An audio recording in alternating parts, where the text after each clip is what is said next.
A Journey to the Center of the Earth, by Jules Verne, Chapter 45, All's Well That Ends Well.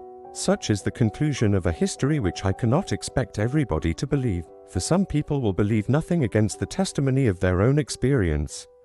However, I am indifferent to their incredulity, and they may believe as much or as little as they please. The Stromboliets received us kindly as shipwrecked mariners. They gave us food and clothing. After waiting 48 hours, on the 31st of August, the small craft took us to Messina, where a few days' rest completely removed the effect of our fatigues. On Friday, September the 4th, we embarked on the steamer Volcano, employed by the French Messageries Imperials, and in 3 days more we were at Marseille, having no care on our minds except that abominable deceitful compass, which we had mislaid somewhere and could not now examine, but its inexplicable behavior exercised my mind fearfully. On the 9th of September, in the evening, we arrived at Hamburg. I cannot describe to you the astonishment of Martha or the joy of Grauben.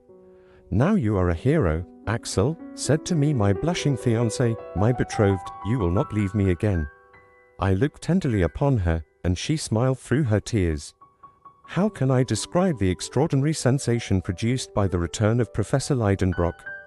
Thanks to Martha's ineradicable tattling, the news that the professor had gone to discover a way to the center of the earth had spread over the whole civilized world. People refused to believe it, and when they saw him they would not believe him any the more. Still, the appearance of Hans, and sundry pieces of intelligence derived from Iceland, tended to shake the confidence of the unbelievers. Then my uncle became a great man, and I was now the nephew of a great man, which is not a privilege to be despised. Hamburg gave a grand fete in our honor. A public audience was given to the professor at the Johanneum, at which he told all about our expedition, with only one omission, the unexplained and inexplicable behavior of our compass. On the same day, with much state, he deposited in the archives of the city the now famous document of Cynosum, and expressed his regret that circumstances over which he had no control had prevented him from following to the very center of the earth the track of the learned Icelander. He was modest notwithstanding his glory, and he was all the more famous for his humility. So much honor could not but excite envy.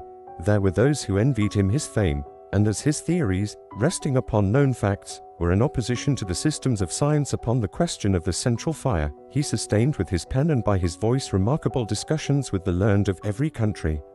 For my part, one cannot agree with his theory of gradual cooling. In spite of what I have seen and felt, I believe, and always shall believe, in the central heat. But I admit that certain circumstances not yet sufficiently understood may tend to modify in places the action of natural phenomena. While these questions were being debated with great animation, my uncle met with a real sorrow. Our faithful Hans, in spite of our entreaties, had left Hamburg. The man to whom we owed all our success and our lives too would not suffer us to reward him as we could have wished.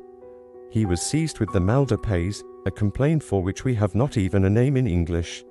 "Farvel," said he one day, and with that simple word he left us and sailed for Reykjavik, which he reached in safety. We were strongly attached to our brave eider-down hunter. Though far away in the remotest north, he will never be forgotten by those whose lives he protected, and certainly I shall not fail to endeavor to see him once more before I die. To conclude, I have to add that this journey into the interior of the earth created a wonderful sensation in the world. It was translated into all civilized languages. The leading newspapers extracted the most interesting passages, which were commented upon, picked to pieces, discussed, attacked, and defended with equal enthusiasm and determination, both by believers and skeptics. Rare privilege, my uncle enjoyed during his lifetime the glory he had deservedly won, and he may even boast the distinguished honor of an offer from Mr. Verne to exhibit him on most advantageous terms in all the principal cities in the United States. But there was one dead fly amidst all this glory and honor. One fact, one incident of the journey remained a mystery. Now, to a man eminent for his learning, an unexplained phenomenon is an unbearable hardship. Well, it was yet reserved for my uncle to be completely happy.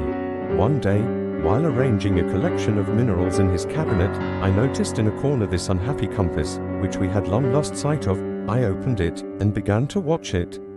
It had been in that corner for 6 months, little mindful of the trouble it was giving. Suddenly, to my intense astonishment, I noticed a strange fact, and I uttered a cry of surprise.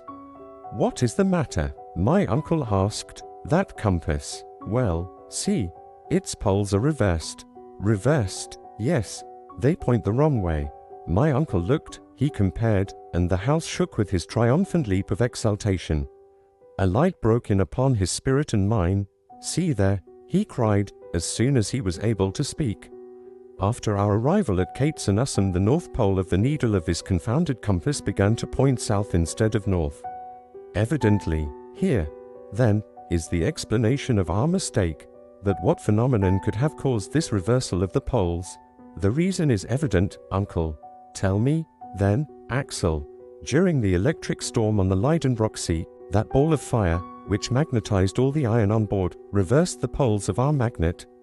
Aha, aha, shouted the professor with a loud laugh. So it was just an electric joke. From that day forth the professor was the most glorious of savants, and I was the happiest of men, for my pretty Velandaise, resigning her place as ward, took her position in the old house on the Königstrasse in the double capacity of niece to my uncle and wife to a certain happy youth. What is the need of adding that the illustrious Otto Lidenbrock, corresponding member of all the scientific, geographical, and mineralogical societies of all the civilized world, was now her uncle and mine?